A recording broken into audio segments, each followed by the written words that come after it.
Hello everyone, मेरा नाम रिया है और आज हम क्लास 12 की ज्योग्राफी की book fundamentals of human geography का चैप्टर 4 ह्यूमन डेवलपमेंट पढ़ेंगे।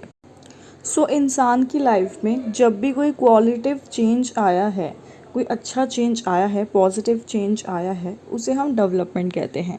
डेवलपमेंट पॉसिबल नहीं है जब तक वो चेंज पॉजिटिव ना हो। मतलब अगर कोई चेंज हो रहा है लेकिन वो नेगेटिव है तो वो डेवलपमेंट बिल्कुल भी नहीं कहलाया जाएगा। काफ़ी सालों से किसी भी कंट्री की डेवलपमेंट सिर्फ इकोनॉमिक ग्रोथ ही देखी जाती थी, यानी कि किसी कंट्री में अगर इकोनॉमिक ग्रोथ हो रही है, वहाँ के जो लोग हैं वो अच्छा खासा कमा रहे हैं, तो डैट मीन्स वो डेवलपमेंट है।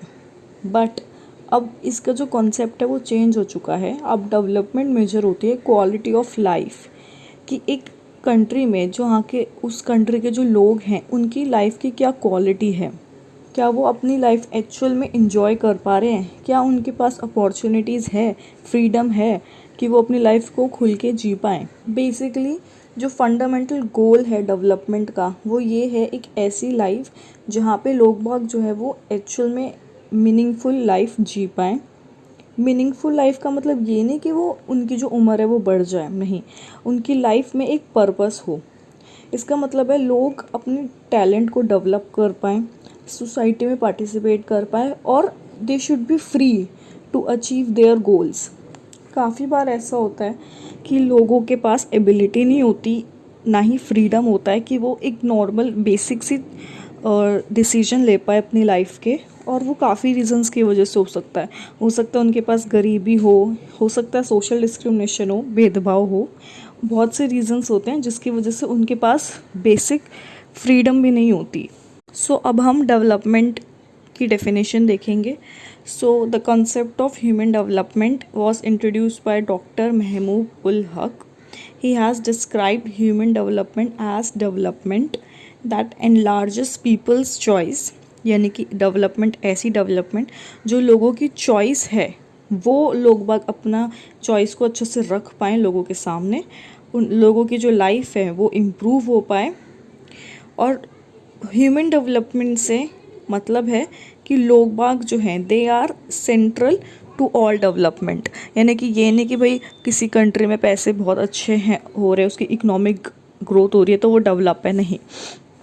डॉक्टर महबूब उल हक के अकॉर्डिंग पीपल जो हैं, लोग बाग जो हैं, they are central to all the development. उनको फ्रीडम होनी चाहिए सो दैट वो basic decisions, basic choices choose कर पाएँ।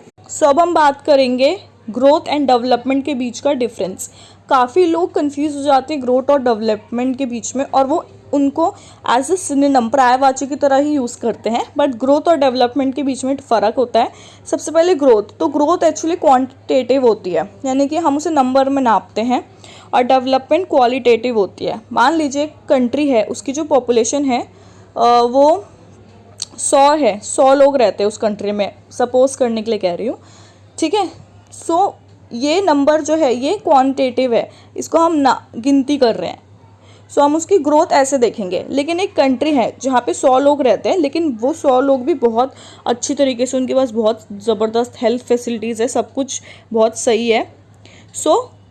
क्वालिटी देखेंगे अब हम कि वहाँ के लोगों की क्वालिटी क्या है। डेवलपमेंट कैसे मेजर होती है, क्वालिटेटिव होती है डेवलपमेंट। फिर एक ग्रोथ जो है वो न्यूट्रल होती है। न्यूट्रल मतलब इट कैन बी पॉजिटिव और it can be negative. Negative कैसे हो सकती है, कभी कभार पॉपुलेशन की जो ग्रोथ है वो नेगेटिव भी मानी जाती है। अगर किसी कंट्री में पॉपुलेशन जो है वो कम हो रही है तो हम कहेंगे कि नेगेटिव ग्रोथ है। लेकिन डेवलपमेंट हमेशा पॉजिटिव होती है, वो कभी नेगेटिव नहीं होगी। अगर एक बंदा है, कोई ह्यूमन बीइंग है, वो डेवलप कर रहा है अपनी लाइफ में, भाई उसकी बहुत ज़बरदस्त सैलरी वगैरह बढ़ रही है और बहुत अच्छा ज़िंदगी वो बिता रहा है, तो डैट मीन्स वो डेवलप हो रहा है पॉजिटिवली। कभी भी कोई डेवलपमेंट नेगेटिवली नहीं देखी जाती, वो हमेशा पॉजिटिवली होती है। अब हम पढ़ेंगे 4 पिलर्स ऑफ ह्यूमन डेवलपमेंट, जो कि बहुत ही आसान है और बहुत ही इम्पॉर्टेंट है। सबसे पहले है equity, sustainability, productivity and empowerment. हम एक एक करके इनके बारे में पढ़ेंगे।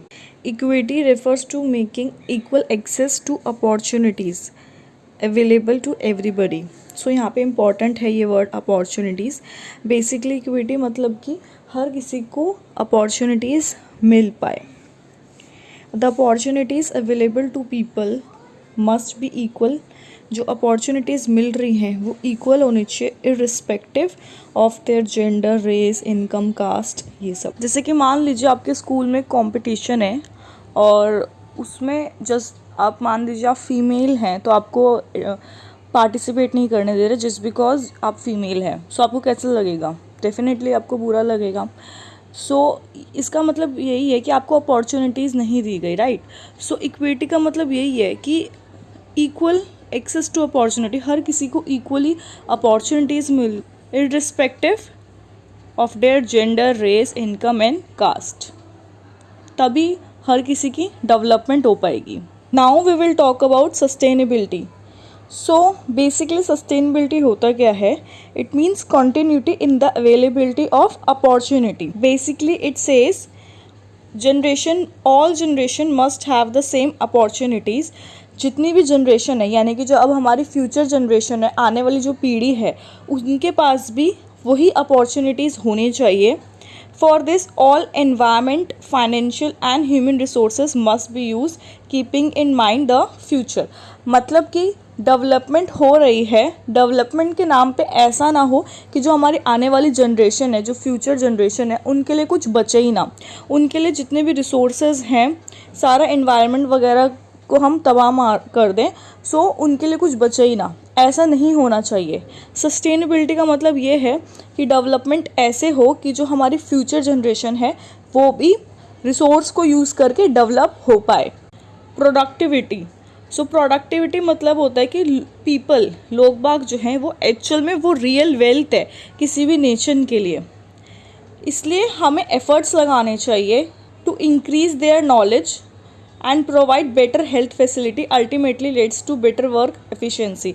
अगर हम चाहते हैं कि किसी भी पर्टिकुलर कंट्री के जो लोग हैं वो डेवलप हो, तो एफर्ट्स होने चाहिए कि उन लोगों की जो नॉलेज है, जो लोगों की नॉलेज है वो डेवलप हो, वो इंक्रीज़ हो, और जो हेल्थ फैसिलिटीज़ है वो भी बहुत अच्छी हो, सो दैट उनकी जो लाइफ एक्सपेक्टेंसी है वो बढ़ जाए। यानी कि ऐसा ना हो कि भाई 40 की एज में आते उनकी डेथ हो जाए, ऐसे नहीं होना चाहिए। क्योंकि अगर एक कंट्री है जहाँ पे ज़्यादा अच्छी हेल्थ फैसिलिटी है, दैट मीन्स वहाँ के लोग हैं उनकी, वो लोग ज़्यादा जिएंगे, उनकी जो लाइफ है वो और बढ़ जाएगी। और दूसरी तरफ एक कंट्री है जहाँ पे जो हेल्थ फैसिलिटीज़ है वो बिल्कुल बेकार है, सो डेफिनेटली वहाँ के लोगों की डेथ जल्दी हो जाएगी। सो इस वजह से प्रोडक्टिविटी में ये आता है कि एफ़र्ट्स लगने चाहिए सो दैट लोगों की जो नॉलेज है और जो हेल्थ फैसिलिटीज़ है वो बढ़े। Now will talk about empowerment, जो इसका फोर्थ पिलर है, लास्ट पिलर है। अभी तक हमने 3 पिलर के बारे में बात कर ली है। सो एम्पावरमेंट में क्या है कि people should have the power to make better decision and choices in life. अब कोई इंसान अगर अपनी ज़िंदगी में डिसीजन ले पाएगा, सो वो कब ले पाएगा? जब उसके पास फ्रीडम हो। सो इसका मतलब है कि इंसान के पास फ्रीडम होनी चाहिए और कैपेबिलिटी होनी चाहिए कि वो अच्छे सही डिसीजन और सही चॉइसेस ले कर पाए। Nobel laureate professor Amartya Sen saw an increase in freedom as a main objective of development.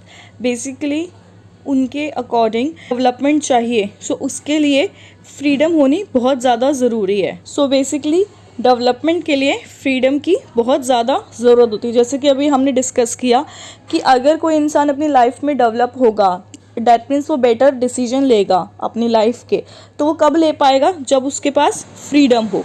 So freedom भी नेसेसरी है डेवलपमेंट के लिए। अभी हमने 4 पिलर्स पढ़े थे ह्यूमन डेवलपमेंट के, अब हम अप्रोचेस पढ़ेंगे। पेपर में कंफ्यूज मत होना, कब आपसे अप्रोचेस पूछेंगे, कब आपसे पिलर पूछेंगे, आपको ये ध्यान रखना है। सो अब अप्रोचेस क्या है? सबसे पहले है income approach, welfare, minimum need approach and capabilities approach. अब हम एक एक करके इसे डिस्कस करेंगे। सो सबसे पहले है इनकम अप्रोच। ये सबसे ओल्डेस्ट अप्रोच है। सो ये 1 मार्क क्वेश्चन है, एमसीक्यू में भी आ सकता है कि सबसे पुरानी अप्रोच कौन सी है। सो इनकम अप्रोच है, सबसे पुरानी है ह्यूमन डेवलपमेंट की। Human development is linked to income. The idea is that level of income reflects the level of freedom an individual enjoys. Higher the level of income, the higher is the level of human development. इसका मतलब ये है, natural सी बात है, अगर एक इंसान है या फिर मान लीजिए आप ही हैं, अभी आप स्कूल में पढ़ रहे हैं लेकिन 12th करते ही आपकी नौकरी लग जाती है और आपको मिलती है 40,000। अगर आपकी जैसे जैसे तनख्वाह बढ़ेगी, आपकी सैलरी बढ़ेगी, आपका ह्यूमन डेवलपमेंट अपने आप होगा।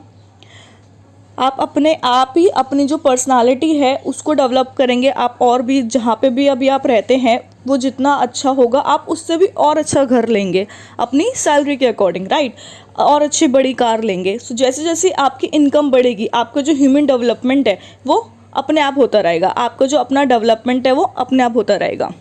Next approach is welfare approach. So welfare का मतलब होता है हेल्थ। सो डेफिनेटली ये कुछ हेल्थ से रिलेटेड होगी। पहले हमने पैसों के बारे में बात की, इनकम अप्रोच। अब हम बात करेंगे जो इम्पोर्टेंट फैक्टर है हेल्थ, क्योंकि इंसान कहते हैं ना जान है तो जहान है, जान ही नहीं रहेगी तो फिर क्या पैसा और क्या कुछ, राइट। सो इसमें ये कहा गया है that it is link to government expenditure on welfare. यहाँ पे द आना था। The idea is that government is responsible for increasing level of human development by maximising expenditure on welfare.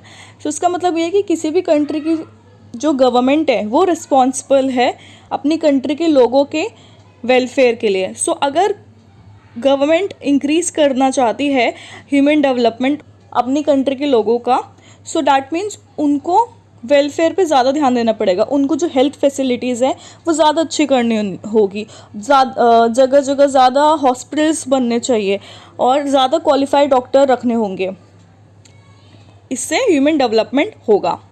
Then next approach है बेसिक नीड अप्रोच।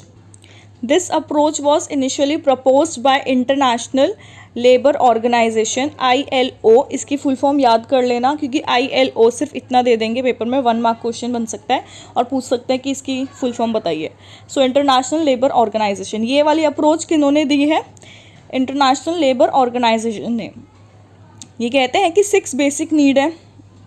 क्या basic need है? सबसे पहले तो यही है हेल्थ, अच्छी हेल्थ होनी चाहिए, फिर एजुकेशन होनी चाहिए, खाने के लिए कुछ होना चाहिए, फूड, वाटर सप्लाई सही होना चाहिए, साफ़ पानी आना चाहिए, सैनिटाइजेशन, जो हमारे जहाँ हम रहते हैं वह आसपास का जो इलाका है वो साफ़ सुथरा होना चाहिए, क्योंकि अगर कोई एक इलाका है जहाँ पे आसपास सीवर है या कोई फैक्ट्री है गंदी सी, तो वहाँ पे रहना पॉसिबल नहीं है, राइट। सो सैनिटाइजेशन फैसिलिटी होनी चाहिए और हाउसिंग, घर होना चाहिए, छत होनी चाहिए रहने के लिए। सो ये बेसिक सी नीड है जो आपको याद करनी पड़ेगी। Higher the provision of basic need higher the level of human development.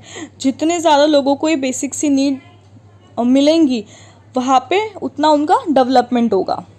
सो अब हम करेंगे मेजरिंग ऑफ ह्यूमन डेवलपमेंट, कि ह्यूमन डेवलपमेंट कहाँ किस देश में कितनी है, कहाँ कौन से देश में अच्छे से खासी डेवलपमेंट है, ये कैसे मेजर होती है।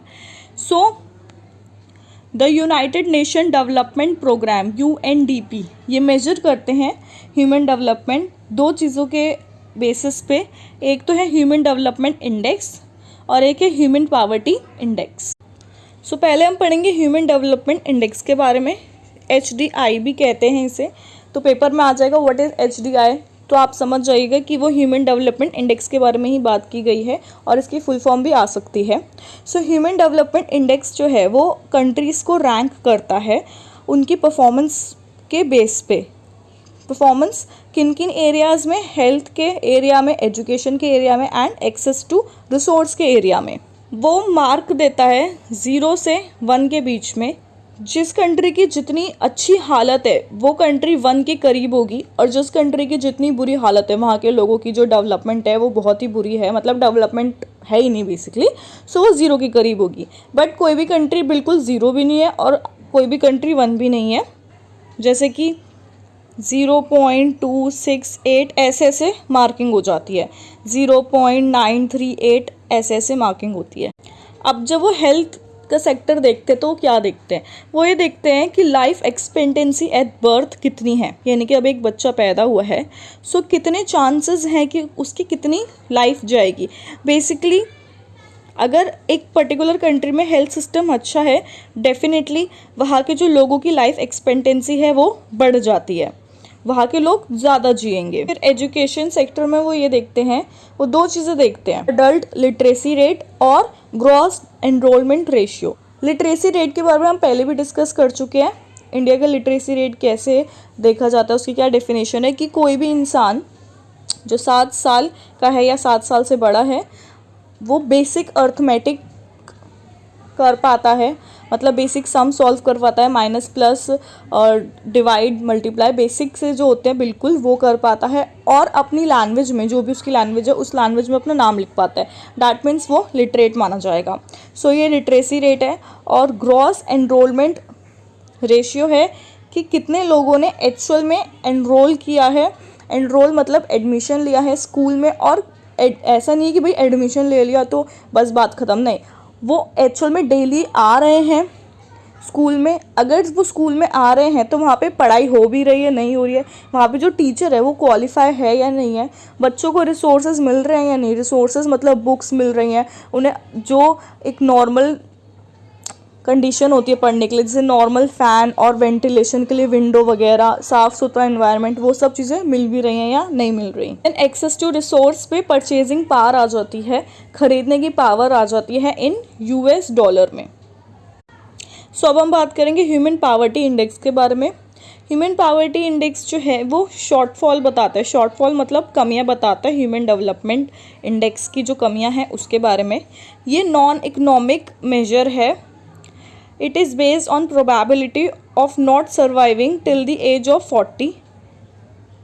ये उस प्रोबेबिलिटी पर है, प्रोबेबिलिटी मतलब कितने चांसेस हैं कि एक पर्टिकुलर इंसान जो है वो 40 की उम्र तक ज़िंदा रहेगा।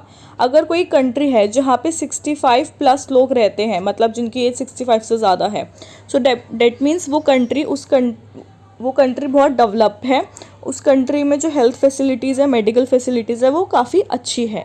और अगर कोई एक पर्टिकुलर कंट्री है, जैसे ज़्यादातर जो कंट्री अंडर डेवलप कंट्रीज़ होती हैं, वो कंट्रीज़ में क्या होता है कि इंसान 40 तक ही रहता है ज़्यादातर, और मतलब जो मैक्सिमम एज है वो 40 ही होती है, उसके बाद लोगों की डेथ हो जाती है। और जो डेवलप्ड कंट्रीज़ होती है जैसे कि US वगैरह, वहाँ पे 65 प्लस लोग ईजीली जीते हैं। The adult literacy rate, the number of people who do not have access to clean water. कितने लोग हैं जिनके पास क्लीन वाटर नहीं है, मतलब ऐसा तो एक तो होता है कि भाई पानी का सप्लाई है, एक है पीने लायक पानी आ रहा है। सो ऐसे कितने लोग हैं। The number of small children who are underweight, और ऐसे कितने छोटे बच्चे हैं जो अंडर वेट है। फिर इसमें कुछ और इम्पॉर्टेंट चीज़ें बताई गई हैं आपके इस चैप्टर में, जैसे कि ज़रूरी नहीं है कि जो साइज़ है कंट्री का वो डिपेंड करे ह्यूमन डेवलपमेंट पे, या पर कैपिटा इनकम जो डिपेंड करे ह्यूमन डेवलपमेंट पे।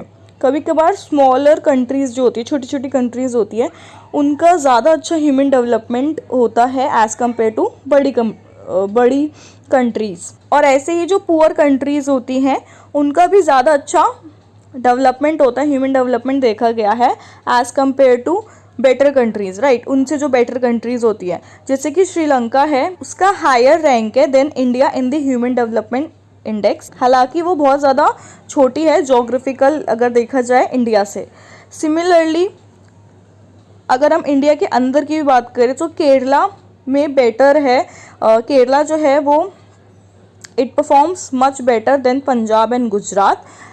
हालांकि जो केरला है उसका जो पर कैपिटा इनकम है वो काफ़ी कम है। सो ये तो हमारा chapter 4 human development, fundamentals of human geography के काफ़ी सारे चैप्टर्स हम अभी तक कवर कर चुके हैं और आगे भी करेंगे। सो आप उसे जाके चेक कर सकते हैं, प्लेलिस्ट चैनल पे अवेलेबल है, फिर भी मैं डिस्क्रिप्शन बॉक्स में डाल दूँगी ताकि आपको ईजी हो जाए। और जो आपकी दूसरी बुक है इंडिया पीपल एंड इकोनॉमी, उसके भी चैप्टर चैनल पे अवेलेबल हैं, सो आप वो भी जाके चेक कर सकते हैं। और अगर आपको कोई डाउट हो तो आप मुझसे नीचे कमेंट सेक्शन में पूछ सकते हैं, मैं पूरी कोशिश करूँगी इसका रिप्लाई करने की। And thanks for watching.